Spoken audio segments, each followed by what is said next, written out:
Thank you. First of all, I'd like to thank Pat for inviting me to speak and for saving the best to last, which she hasn't, because there's somebody after me, Jane, so no pressure. And having seen how most of the speakers went this morning and this afternoon, clearly I'm not the best. Yeah, just a little bit about who we are and what we are.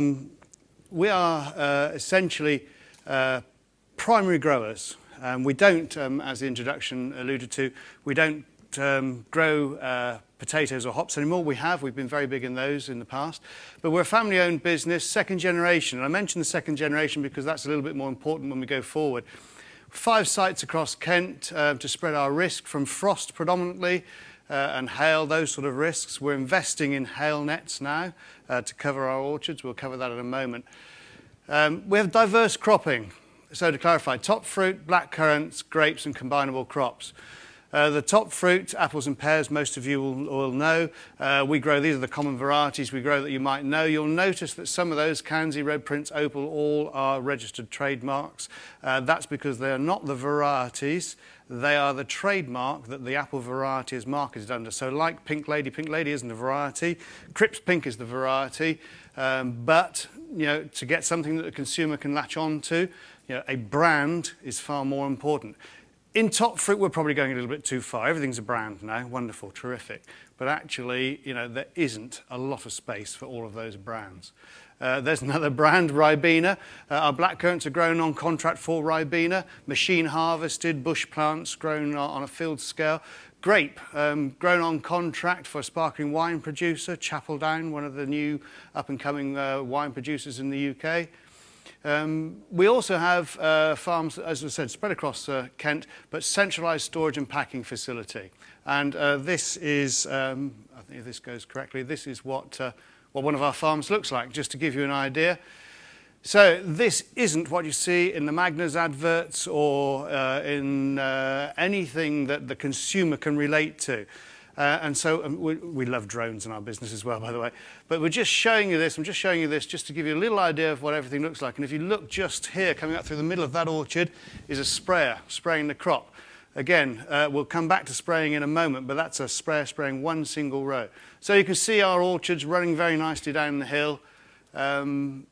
Single plane of growing. And I don't want to steal anybody else's thunder, but actually, that's 3-dimensional cropping. Right? That tree grows up 3 meters, okay? So there you are. That's one of our older farmsteads, a little bit of cold storage on there. Again, absolutely lovely if you live on a farm like this. You can see a little bit of variation in the cropping on the orchard there, not as good as it could be, and then it all drifts down to a lovely big pond at the bottom. Right, so how do we think? Well, we're focused on one principal customer, a major multiple retailer, Tesco, to be honest. I'll be very open about that. It's a simple model. What doesn't fit their requirement goes to the next best market. So what is the next best market? Well, it's another multiple retailer. And they were alluded to, I think, in the previous speaker. It's a discounter. But we absolutely focus on what our primary market wants. We produce what our customer wants. We understand what they want. We grow what they want from the conception of the orchard to the pack on the shelf. And that orchard is in the ground for 15 to 20 years. We've done an awful lot of models to prove that we can put an orchard in the ground for 8 years and make it profitable. But we're talking about £45,000 a hectare investment in an orchard that's fully hail protected, trickle irrigation, etc. So it's a big investment. But one of our guiding philosophies for the whole business, one that I introduced to the business 20 odd years ago, is we are part of the solution. We're not part of the problem. So when our customer comes to us with a problem, we are part of the solution. We're not a grower that pushes our problem back to the customer. Why would I berate my best customer? They're my best customer. So we focus on the customer completely. We have a history of innovation and invention, and I think that's quite important as well, because the culture within the business is absolutely fundamental to getting innovation and progress accepted. But to do that, we've got a good history based with Adrian Scripps. He was a first-generation grower, new to it. in the late 1950s, early 1960s. He is absolutely open. He had no preconceived ideas. Had a short spell at Y College. Otherwise, he learned on the farm. And he was absolutely driven by time and motion. Innovation, innovation, innovation. Where can we save labor? Where can we save time?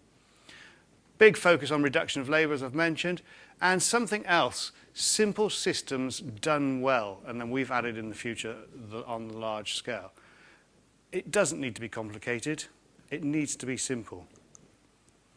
We've made mistakes and we've had failures, and having failures is important. It's excellent. Walking in today, there's another conference going on. I don't know whether you noticed, Land Rover and Jaguar, and their theme for the day is avoid failures. Yes, we don't want failures. We don't want failures at the consumer end where we're trying to sell. If we're going to have failures, let's have them early in our innovation development stage. And I wouldn't say we actively encourage failure. You don't want to encourage failure, but you have to accept it's part of the process of having success.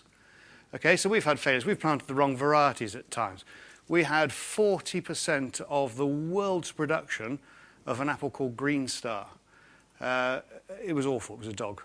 You know, we took it out of the ground very, very quickly, and we were man enough to say that was a bad decision. We've invested in machines that don't work. We've made machines that we thought were going to work, and they haven't worked. But we've developed a culture where failure is acceptable.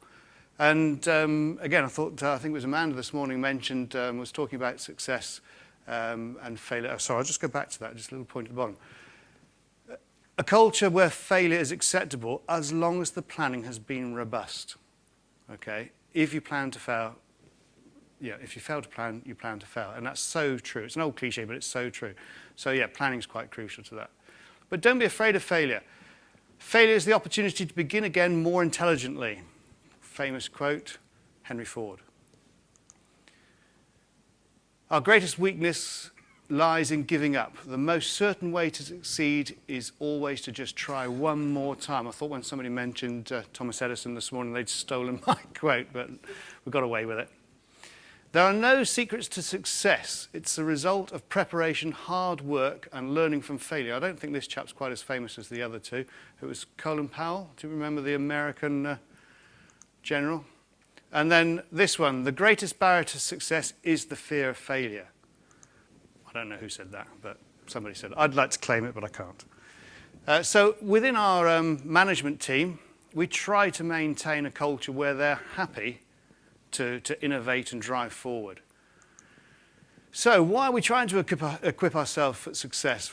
Well, the cost of the current system. I think several people mentioned this morning, the rates of return, increasing cost of labour. I mean, we're being challenged all the time. I think the previous speaker was looking at our input costs going up and our returns. It's no different. Well, that was iceberg head. Ours is top fruit. There's no difference. Reduction in labour. That's coming from two different directions. One, the available labour isn't there so readily, and also the cost of labour is expensive. We're trying to drive productivity, again, to counter the cost of the system and the reduction in labour. How are we doing that? Well, we're learning from previous experience, and some of that comes back to not being afraid to fail. We've failed an awful lot of times in our business. We're learning from others' experience. Now, that might be associated industries, gathered in this room, for instance. I've learned an awful lot today, I have to say. Or other industries. And one of the things that drove our business to look at robotics in a much more detailed way was a chance conversation I was having with somebody who said, do you know what a muffin top is? And I said, no, I don't. So they explained what a muffin top is. And I thought it was something that just women have, but I can honestly say, no, it isn't. These trousers give me a muffin top. So the muffin top is the bit that sits over the top of the case the muffin is baked in. I just thought that was poor management. They weren't controlling their inputs properly. They were overfilling the cases. It's not. It's done so that the robot can pick it up and place it in a pack. So you can have blueberry muffins, which are essentially white, vanilla flavour colour, and you can have chocolate muffins. They come down the belt out of the process. They come down side by side, and robots can pick and place those, so you get 2 blueberry and 2 chocolate in the pack at the same time. They can only do it if there's a muffin top. I thought that was brilliant. I thought that's the sort of ingenuity. Why can't we do that with apples? Why can't we pick an apple up and put it in a pack? It's not quite so easy because the apples roll around and they bruise very easily. We travel a lot in our business, and I think last night we were having a conversation about how much the Commercial Horticultural Association and the HTA travel and where you travel. We do the same in our business, and we're a small farming business. We turn over something like 12 million, but we have a travel budget for the management team, junior managers, senior managers, directors. We travel all over the world looking at anything that we think might be of benefit to us in the long run. And continuous improvement. A lot of my management team come to me and say, look, we don't need to change this, James, it's good. Yeah, it's good, but can it be better? And you've got to have that philosophy all the time. So what have we done in recent years? Well, that's one of our planting systems. That's quite an old one now. I think it's 10 or 12 years old. That was taken when it was a bit younger. So we're innovators, early adopters. So we were early adopters of this trellis orchard system. So it's a system where the trees are growing very closely together, supported on wires and canes. And it means that we can mechanize that orchard far, far easier than the traditional big rambling open tree. Improves uniformity of what we're growing. We're growing outdoors, of course. We're working with Mother Nature. So that improves our uniformity. It improves consistency. And it's set up for mechanization. Well, I thought it was. It's not set up enough. It's set up for mechanization, fine. It's not set up for automation and robotics. And there's a difference. Picking platforms is something we introduced. We actually built picking platforms, and that's a self-propelled machine that'll go down through the orchard. People stand on it, they pick the fruit, put it on a conveyor, it goes and fills up a big wooden bin. We built some of those in 1994, something like that, 92, 93. And we introduced them to our orchards. And yeah, we've got some Luddites in our business. We have more Luddites then, I think. But actually, we were just wrong. The machine just wasn't really designed for the type of orchard. It's designed for this orchard. But in 1992, 93, we didn't have any orchards like that. So we didn't use them, we scrapped them. Now, they're manufactured all over Europe and widely used. This is a little example of some innovation. We're not creators of this, but we're early adopters of this. So, farms and growing, this is what we're up to. Multi-row sprayers. So you saw in the previous clip of a sprayer moving across the orchard, it was spraying one row at a time. Well, this piece of kit carries, there it comes again, this piece of kit carries 3 times as much water and sprays 3 times the area. Same operator, same tractor. Okay, the machine's a bit more expensive. It hasn't replaced 3 machines, sorry, it hasn't taken 2 out of the system. We haven't gone from 3 to 1, but we have gone from 2, 2.5 to 1. There are 4 of those in the UK at the moment. We own 3 of them. The axle moves in and out, etc., etc. So just an indication of what we're prepared to do. We're prepared to spend some money in there. Now, we were talking at lunchtime about displacement of labour, and that's an important thing because a lot of the invention that we're putting into our systems at the moment isn't actually making labour redundant, it's displacing it, it's moving it around our business. Now, this is the very latest bit we've introduced this year. Designed and built in East Germany. And East Germany is important because when I sent our lorry driver to pick it up, he phoned me when he got there and said, you know, I'm 10 miles from Poland. I said, no, I didn't know you were 10 miles from Poland. It was miles away to get this piece of kit. But this company, we met in Agritechnica, I think in Hanover, I think. Again, not a lot of Agritechnica really related to our industry, but Christ, there's some machinery there, there's some robotics there, there are drones to die for, there are little bits of gizmos all over the place. So we went along and had a look, and what we found out was that this piece of kit here, they'd been making them in Eastern Germany for donkey's years, very mechanically operated, but now they were thinking about linking them and putting them on a GPS-controlled driverless tractor, and towing it through the orchard. Now, this isn't a driverless tractor. This is actually the same tractor you've just seen. We normally bin up an orchard. Every single one of our apples, 130 million of them, are picked by hand by 220 to 250 people. So, to get them into those big wooden bins that we put them in, we have to lay the bins out in the orchard. We normally do that with a little of a forklift. Somebody takes them to the orchard, somebody jumps on the forklift, runs them up and down the rows. This trailer takes out 16 bins at a time, and through a destacking hydraulic conveyor system, it drops the bin off where the driver instructs it. It will work on a driverless tractor GPS plotted where you want those bins to go. It'll pick them up in the yard and take them out there. We're not quite brave enough to do that at the moment, but you can see the gist of it. Okay, now this is a driverless tractor. Okay, and driverless tractors are coming at us from different directions. Case New Holland are developing 350, 400 horsepower Case Magnums, huge bits of kit that tow already available standard implements on broad acre crops. They're doing that because that's the technology they've got. Lots of GPS, big kit available, tractor chassis available, and that's the way they're going with it. But we need to think about, why is that kit so big in the first place? It's big in the first place because the most expensive thing on it is the person. So to get the productivity out of the person, what we do is we build massive kit around them. So think about a combine harvester that has a sort of 30-foot header, costs you between £250,000 and £500,000. Okay, it's big because the bloke that sits on it, the chap that sits on it, the operator. Okay, if we take the operator out, surely we could combine that field with half a dozen smaller robotic machines. Cheaper to buy, easier to maintain. If one breaks down, etc., you've got a lot of saving, a lot of capacity there. But the first stage that's happening on the farms is this. This is a driverless tractor that's coming towards me as I'm filming it. We did this, several of the directors did this. I stood my ground, okay? One director, as it came closer, just kept backing away, and it kept coming, and he kept backing away, and it kept coming. You have to stand your ground. It's full of sensors. This is an off-the-shelf tractor. It's about 50,000. It's then had attached to it a piece of kit that's completely controlling the tractor. Forward speed, gears, operation of the machine on the back, absolutely everything. Okay, it's got a sensor on the front sensing that I'm there. It's going to turn. If I don't move, or if it had got too close, that bar on the front will hit me. It's mowing at the moment. Lifts the mower up at the end of the road. Okay, it's finished for the day. So it'll park up, puts the mower down and switches off.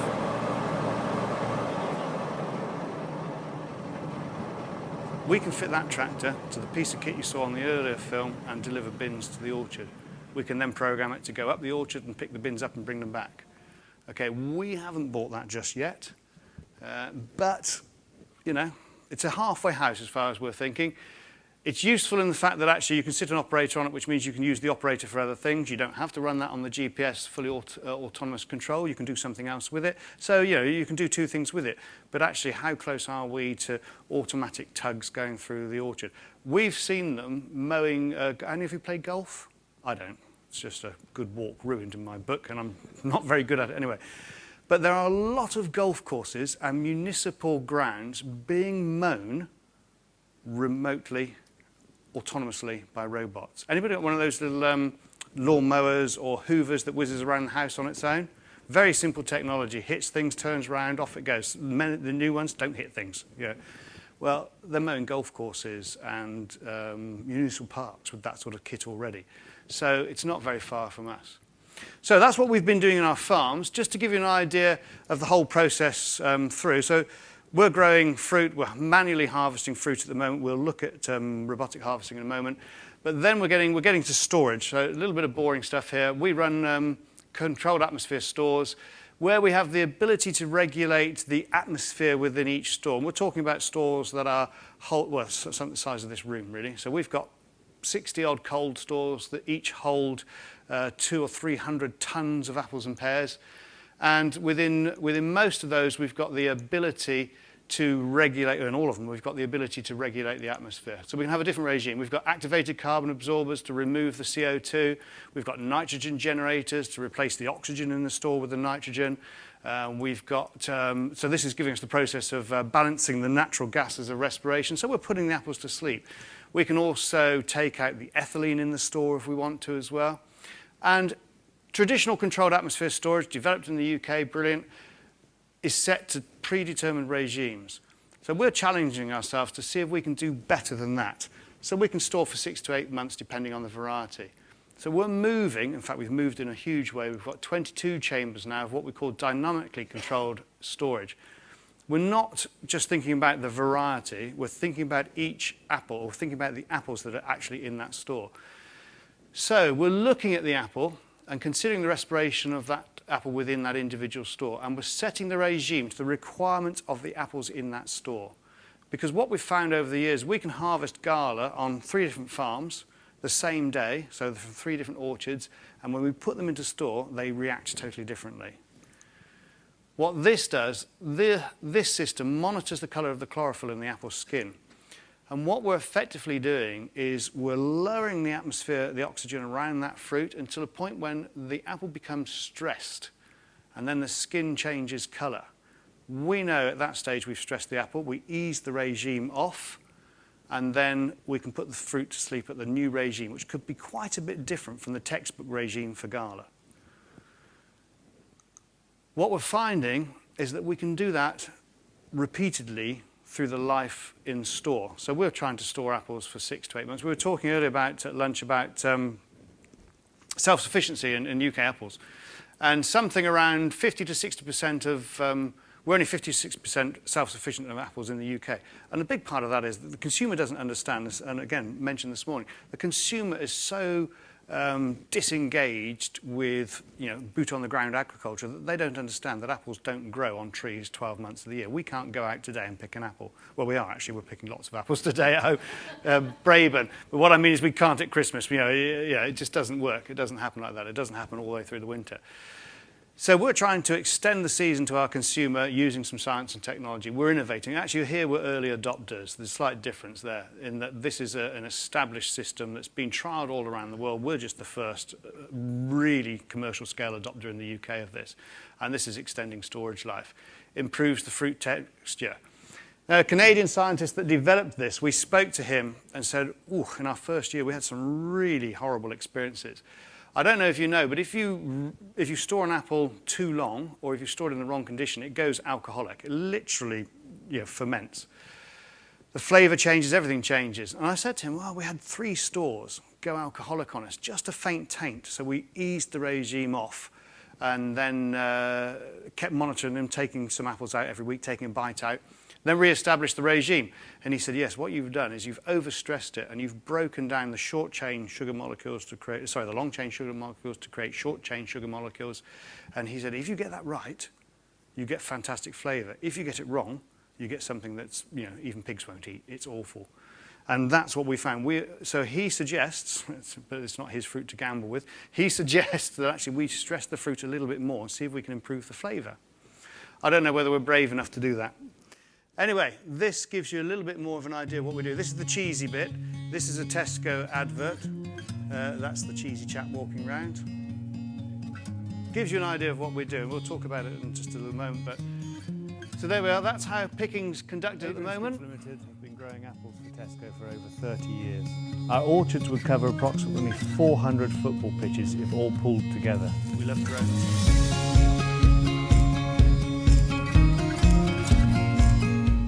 The UK has a great heritage of apple production, but some things haven't changed over the years. We still hand-pick every individual apple. We write gently please on every bin.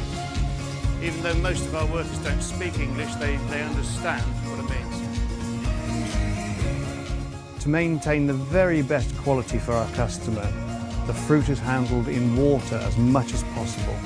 Apples float, and by moving them in water, we're protecting them from damage against one another and against the machinery we're using. One of the key secrets to delivering the best quality fruit to the store is to ensure that we have inspected every apple that we grow. We do this by taking 16 to 20 photographs of every individual apple, checking the colour, the size, the shape, and the overall appearance. Lowered back into water once they've been sorted. After we've sorted the fruit, the apples get another wash, and they also get dried and polished, buffed up using the natural wax on the apple. We then make sure that our packing process places the best apples in the pack for the customer.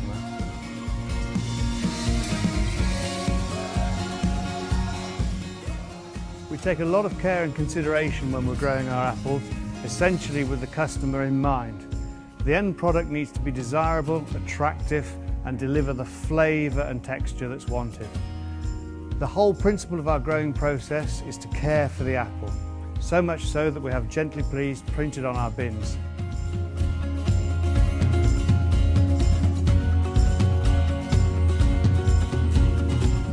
We've worked closely with Tesco over the last 30 years to grow the best apples for customers.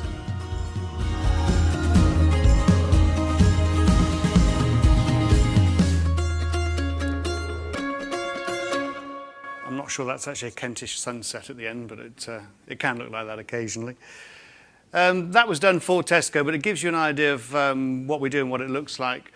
And the technology that's gone into that, again, we're early adopters of it, but part of that is our own innovation. So they make that machine, and they made that machine bespoke for us. So a lot of the design that's gone into that, a lot of what those individual robots do is bespoke to us. So what we're trying to do is replace labour again with capital investment. So a £2.5 million investment. It takes an as-picked bin and sorts the fruit into predetermined grades. 450 apples a minute can go through that machine. That's 12 tonnes an hour, 3 staff. And we can look at that fruit for external quality, so the blemish on the outside of the apple. Apparently, we were talking earlier on, the presentation earlier on, about perfectly imperfect. We don't do perfectly imperfect apples. I agree entirely with what you were saying there. I don't see the point in them. We don't have that many of them. It's not what I want to grow. It doesn't make me any money. There's a whole list of things. So we can sort external quality, size, weight, internal quality. We shine near-infrared light through the apple at 450 apples a minute. 4 wavelengths of near-infrared light are shone through the apple. We know the wavelength going in of all 4 wavelengths, and then through a little bit of, we record the wavelength coming out the other side, and with a bit of mathematical modelling, we can determine whether that flesh inside the apple is clean or is damaged in any way. We can do the same with sugar content. So this is the only machine in the UK, I think in Europe actually, that has all of those combinations on there. So sugar content, a really important factor. Talking to Joel early on about nutrition and improving sugar quality. We need to balance all of those to get the right product going out to the customer. So once they've been graded, the machine knows automatically which canal it's going to lower the fruit into. This is a robot in the true sense of it doesn't move around, granted, but it's entirely autonomous. So we tell it what we want it to, the decision we want it to make. It makes the decision and then puts this canal here, for instance, will be one size, one quality. And it will then decide where it puts those canals, 22 different grades it can create. Once it's emptied that canal, we'll go through this a little bit, show you emptying. It decides again where it then places that next grade. We don't have to tell it to do that. It does that fully autonomously. So it creates its own work program, as does the robot that we'll see in a moment that picks the bin up. It's a lazy robot. It puts the high turnover grades down closest to itself so it doesn't have to work so hard and go and find them. So it's autonomous, self-managing software. Loading fruit and grade of our water flotation. I think I've covered most of this. Software determines which flotation canal the fruit's lowered into. When the canals are full, they're emptied automatically. This is emptying automatically. The unloading robot determines what it does. This is some more dodgy iPhone filming, I think. So that bin has been filled underwater. The bin goes underwater, the apples float in the top, they're sucked down into the bin. Then when it's full, it comes out, lifts it up. A little label's popped onto the bin so that the human knows what's in it. The software and the robot knows exactly what's in it. Okay, there's the label going on. And then you'll see the robot above will come out and pick that up. We don't tell that robot what to do, when to do it, or how to do it. Okay, it's fixed to a track, but it will pick that up. Now, if that's the 3rd bin of that grade, it'll put it in a different location, then it'll go and get the other 2 bins that it's already had out, place them on top and push them out for the forklift driver. If it's a grade that comes out only 1 or 2 bins a day, bearing in mind we're doing 250, 350 of these bins a day, if it's only 1 or 2 that come out, it'll put it down there somewhere, so it doesn't have to bother going down there again. It puts it out of the way. They completely go to the next bin going into the bin filler underneath. We don't interfere with that at all. Once we've told it how to make the grade, it gets on with it.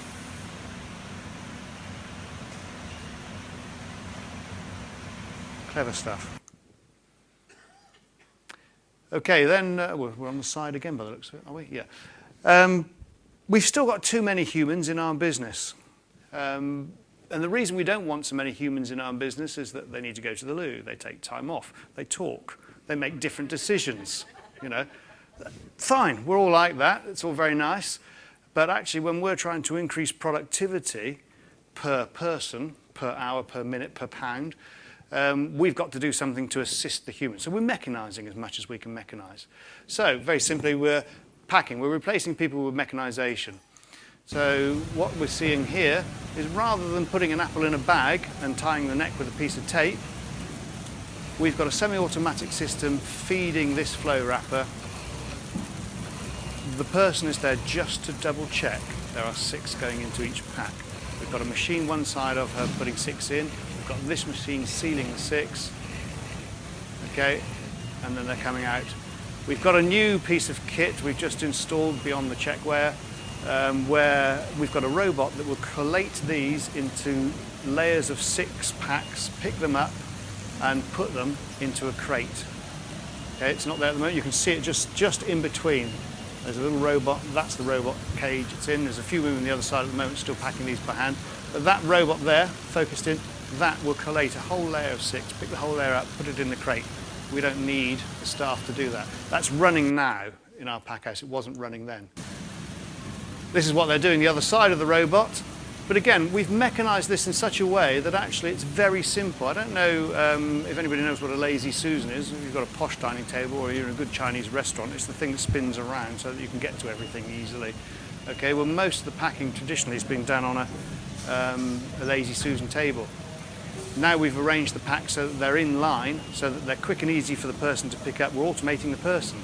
And then, just to close the little bail arms on top of the crate, we've created this, we've got a company to design this little robot that folds the bail arms in, because when this is completely robotic, somebody needs to fold those crates in. So watch this. This just pushes them over, and another little bit there, dabs down, and just checks that that arm's not broken, because if it's broken, you can't stand the next one on it. This robot needs to be able to stand the next one on it. So a little bit about what we're doing in our facility there. So what does the future hold? I mean, you can see what we're doing. We're trying to replace people in our system, and replace is wrong, sorry to come back. We're trying to displace people in our system. We're moving them around. So what the whole facility and that whole investment has done so far is we've made our production process much, much faster. So when we were bagging apples by hand and taping them, most people were achieving 2.5 bags per minute. The staff in there are now achieving over 16, closer to 20 bags each per minute, because we've automated a lot that's around them. We haven't lost any staff. But what does the future hold for us? Well, robots, more of them. I'm absolutely convinced of that. We'll move from mechanisation, so we're trying to mechanise more now. Where we can put a robot in, we'll try and put a robot in. So robotics for pruning, picking, packing, but it will mean we're going to have to change our growing systems. So the 3-dimensional growing that we're very proud of will have to change. You know, we've got a tree at the moment that's 3 meters tall, but it's about 1.5 meters at the base. It'll be 3 meters tall, and it'll be probably less than a meter at the base, so that we can get all the fruit visible in a single plane. But what are we really looking at? Many small robots? Well, probably, because they're low cost, they're versatile, and why are we looking at them? Humans are expensive again. So this is something that we're constantly looking at innovation anywhere. In horticulture, agriculture, we've spoken to defence companies that are manufacturing robots. We talk to anybody if they've got a robot that we think might, or some innovation that might work for us. So this innovation, this is from Crops Robots EU, and this is a machine. What I liked about this machine was, yes, it's slow. It's still at the innovation stage. It's still being developed. But this technology is out there. You can scan a crop and work out exactly where the fruit is. You can work out which ones are ripe, which ones are to be picked. And some of this technology that's being put into it is very expensive and very sophisticated. But we've also spoken to companies that are using Xbox cameras, you know, Wii Fit cameras, because they work on depth perception and location. But watch this picking mechanism here. Apples are difficult to pick. I don't know too much about picking peppers, but with apples, you've got to have the apple break off with the right abscission layer, you know, where the stalk breaks naturally. If you don't, you stand a risk of losing the quality of that apple in store. But this is so quick. Once it gets there, it's a little bit slow getting there, but once it gets there, it really rattles that off. And they'll just show you this in slow motion just to show what happens. There, drops it into a crate. There are vacuum harvesters out there now that'll suck apples off of trees. There's the software out there to identify the apple, and this is the clever bit for this one. It cuts it off in slow motion, cuts it off, and the whole thing just scoops it in. This is a concept apple harvesting rig. Now, the problem I have with this is that it's on a rig that's got a man in it. But having said that, it's a rig at the moment to test the system. This is a promotional DVD from the company that are developing it. It's still working very slowly, but you can see the style of that tree and how different that was from the photograph that I showed earlier, where we thought our innovative trellis system of 10 years ago was going to be the way forward. Well, these trees are far narrower and smaller, and we're planting our own concept orchard to try and develop an orchard that can be robotically harvested. And we think at the moment there are somewhere in the region of 35 to 40 near-market robotic applications in horticulture and broadacre crops. And that covers everything from dealing with for drones that fly over a field, map the weeds, and then download that information to another little drone that's sat on the ground that tracks the shortest route around the paddock to spray the weed. And that's in use in Australia. That's gone beyond trials. There are people using that in Australia. There are harvesting rigs and harvesting mechanisms coming at us from all directions.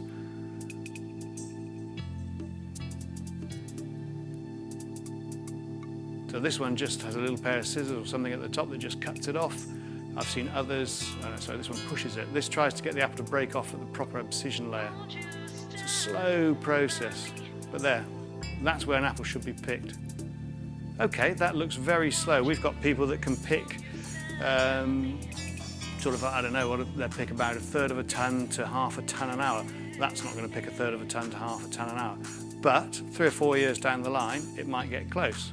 And 3 or 4 years down the line, if the cost of that is £20,000 or £30,000, I'm quite happy to go and buy 10 of those, try them out, put them in the orchard and see if they work.